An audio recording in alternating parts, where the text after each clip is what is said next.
बीडमधील वैद्यनाथ सहकारी साखर कारखान्याची विक्री झाली। वकील परमेश्वर गीतेंच्या आरोपानं एकच खळबळ उडाली आहे। कारखाना भाडे तत्वावर दिला नसून विक्री झाल्याचा परमेश्वर गीतेंनी आरोप केलाय। कारखाना कर्जबाजारी झाल्यानं दुसऱ्या कारखान्याला विकला असं गीते यांनी म्हटलंय।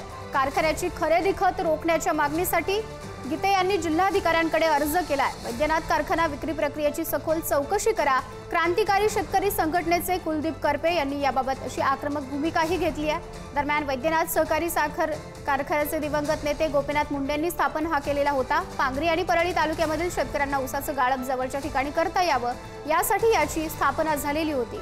पंकजा मुंडेंनी भाडे तत्वावर चालवायला हा कारखाना दिला होता। वैद्यनाथ सहकारी साखर कारखाना मर्यादित पांगरी हा लोकनेते गोपीनाथ मुंडे साहेब यांच्या संकल्पनेतून त्या ठिकाणी स्थापन करण्यात आला होता। सदर कारखाना हा त्यांच्या पश्चामध्ये त्या ठिकाणचं जे काही शेतकरी शेतमजूर कष्टकरी कामगारांच्या हिताविरुद्ध जे निर्णय घेणं आवश्यक होतं ते त्यांच्या हिताच्या विरुद्ध निर्णय घेतल्यामुळं तो कारखाना कर्जबाजारी झाला आणि युनियन बँक ऑफ इंडिया मार्फत तो ओंकार साखर कारखाना प्रायव्हेट लिमिटेड यांना तो विक्री करण्यात आला आहे।